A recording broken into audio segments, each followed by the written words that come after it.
জঙ্গলের গভীরে বাস করত এক দুষ্টু শেয়াল। বিনা পরিশ্রমে সে সবসময় খাবার পেতে চাইতো। আজকেও খাওয়ার কোথায় পাওয়া যায় এ কথা ভাবতে ভাবতে শেয়াল ঘুরতে লাগলো আর বলল, জঙ্গলের ওই পাশে অনেক দিন হলো যাওয়া হয়নি, দেখি আজ ওই পাশে কিছু পাওয়া যায় কিনা। অন্যদিকে জঙ্গলে এক পুকুরের পাশে এক সারস পাখি বাসা বেঁধেছে। সে দুটি ডিম দিয়েছে। সারস পাখি অপেক্ষায় আছে, আর কদিনের মধ্যেই তার ডিম থেকে ছানা বেরিয়ে আসবে। তার মনে খুব আনন্দ ছিল। সে যে প্রথমবারের মতো মা হতে যাচ্ছে। সারস পাখিটি বলল, আমার যে কি আনন্দ হচ্ছে তা ভাষায় বোঝানো যায় না। আমার প্রথম বাচ্চা আর কদিনের মধ্যেই জন্ম নেবে।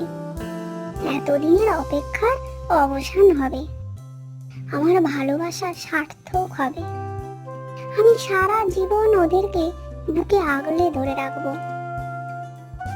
এই বলে সারস তার ডিম দুটিকে আগলে ধরে ঘুমিয়ে পড়ল।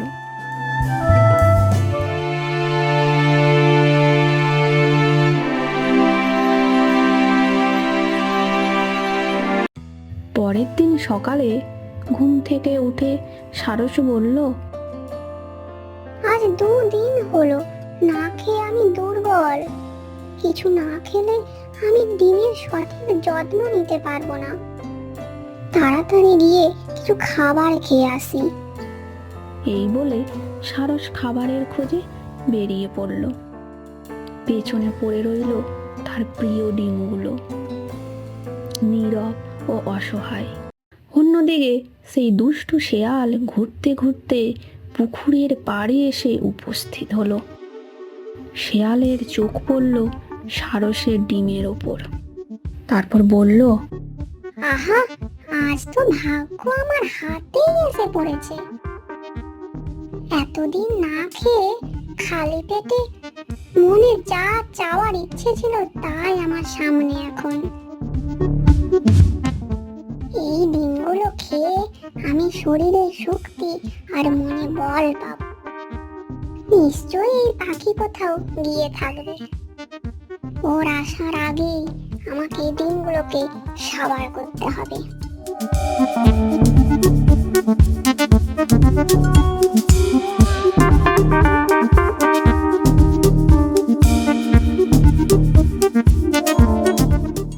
তারপর শেয়াল আর দেরি না করে ডিমগুলো খেয়ে বলল, উফ, কি অপূর্ব স্বাদ!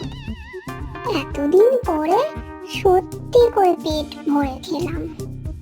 এই নরম ডিমগুলো যেন আমার সব ক্ষুধা, সব ক্লান্তি দূর করে দিল। আজ মনে হচ্ছে আমি আবার সশক্তি ফিরে পেয়েছি। শরীর হালকা, মনটা খুশিতে ভরে গেছে। সত্যি ভাগ্য আজ আমার দিকে তাকালো। এবার আমি জঙ্গলে নিশ্চিন্তে ঘুরে বেড়াতে পারবো। নতুন এক দিনে নতুন আনন্দ নিয়ে ঘুরে বেড়াবো। পেট ভরা থাকলে জীবন কতই না সুন্দর, কতই না ভালো লাগে। এই বলে শেয়াল আনন্দে লেজ নাড়তে নাড়তে জঙ্গলের দিকে চলল।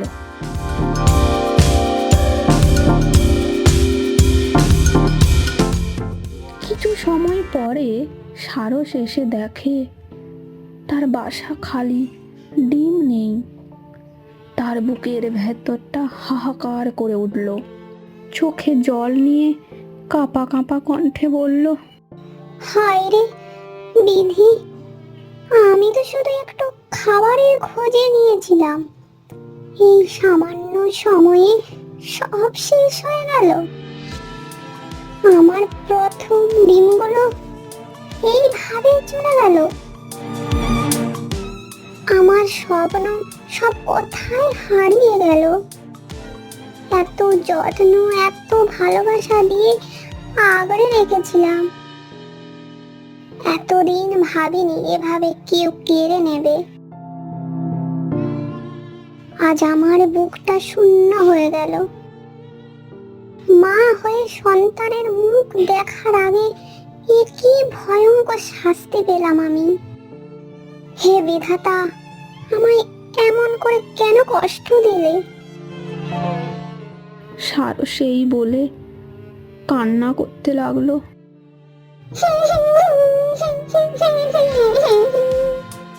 সারস একাই এইভাবে কাঁদছে,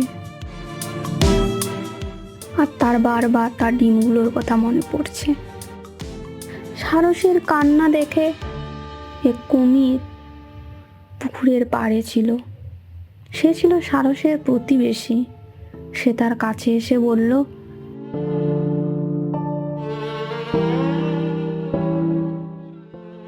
সারস বোন, তুমি কাঁদছো কেন? আমি কিছু সময় আগে দেখে গেলাম, সব ঠিক ছিল।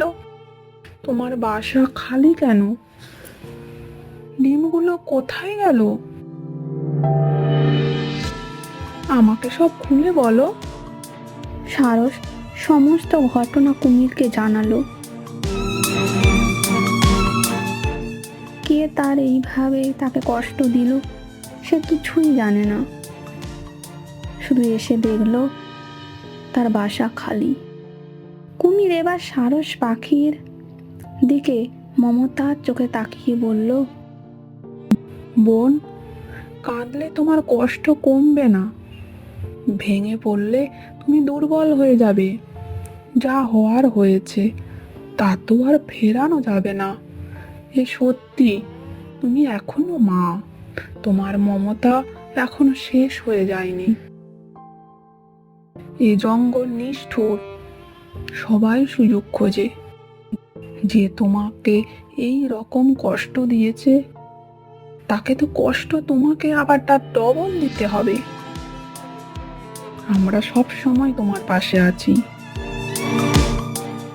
সে নিশ্চয় আবার সুযোগ নেবে। এবার তুমি পুকুরের মাঝে একটা বাসা বানাও।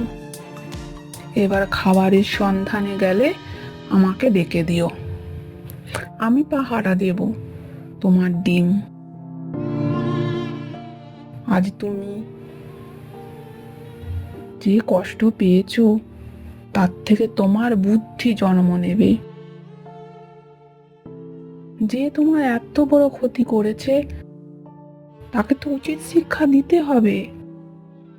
যাও, তুমি আবার নতুন করে বাসা বানাও। আমি তোমাকে সাহায্য করব।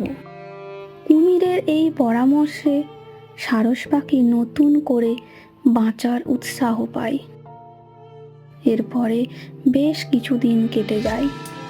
শিয়াল বাসার থেকে বেরিয়ে খাবারের খোঁজে কোথায় যাবে এ কথা ভাবতেই তার মাথা ঘুরছে। হঠাৎ তার মনে পড়ল সারসের সেই ডিমের কথা। মনের ভেতর পুরানো লোভ জেগে উঠল। সে বলল, ওই দিনটা কত ভালোই না ছিল। বিনা পরিশ্রমে পেট ভরে খেয়েছিলাম। যাই, ওই পুকুরের পাড়ে নিশ্চয়ই আবার ও সারস ওখানে ডিম পেড়ে থাকবে। শিয়াল নিজের অজান্তে কত বড় বিপদের দিকে পা বাড়ালো। শিয়াল পুকুরের পাড়ে গিয়ে সোজা আগের বাসার কাছে গিয়ে ডিম খুঁজতে লাগলো। তারপর বলল, কি ব্যাপার, এখানে তো কিছুই নেই। পাখিটার বুঝি বুদ্ধি হয়ে গেছে? অন্য কোথাও কি ডিম দিয়েছে? চারিদিকে খুঁজতে লাগলো। ডিম না পেয়ে শিয়াল পুকুরের পাড়ে পায়চারি দিতে লাগলো। বিরক্তিও লাগলো কিছুটা। দূরে পাহারায় ছিল সেই কুমির। সে শিয়ালের কার্যকলাপ লক্ষ্য করে কাছে এসে বলল,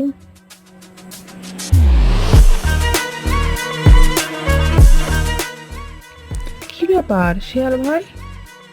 নিশ্চয়ই তুমি কিছু খোঁজাখুঁজি করছো। সেটা আছে ওই পুকুরের মাঝে। শিয়ালের দৃষ্টি পড়ল পুকুরের মাঝে যে সারসের ডিম আছে তার উপর। কুমির বলল, যদি তুমি ওই ডিমের স্বাদ আবার নিতে চাও তাহলে আমি তোমাকে সাহায্য করতে পারি। বোকা শেয়াল মনে মনে খুব খুশি হয় আর মনে মনে ভাবে, ভগবান আমার কথা আজকেও শুনেছি। আমি কি ভাগ্যবান। এইভাবে পেট ভরে যাবে বিনা পরিশ্রমে। বাহ, দারুণ তো।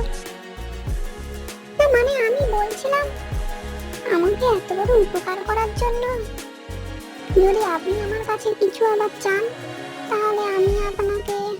কুমির বলে, না না না না না, ওসবের কোনো প্রয়োজন নেই। এটা আমার কর্তব্য। একজন ক্ষুধার্তকে খাওয়ার কাছে পৌঁছে দিতে আমার কোনো সাহায্যের প্রয়োজন নেই ভাই। এসো, আমার পিঠের উপর উঠে বসো।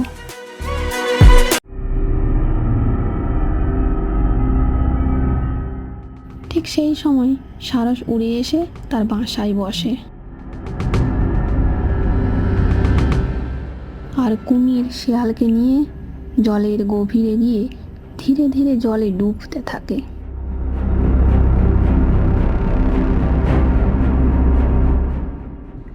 কুমির ভাই, কি হচ্ছে এটা? আমি ডুবে যাচ্ছি কেন?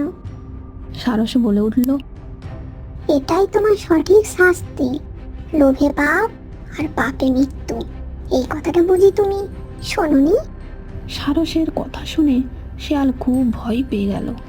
সে বুঝতে পারল যে তার জন্য ফাঁদ পাতা হয়েছিল, যেটাতে এসে পা দিয়ে দিয়েছে সে। তার আর বাঁচার কোনো আশা নেই।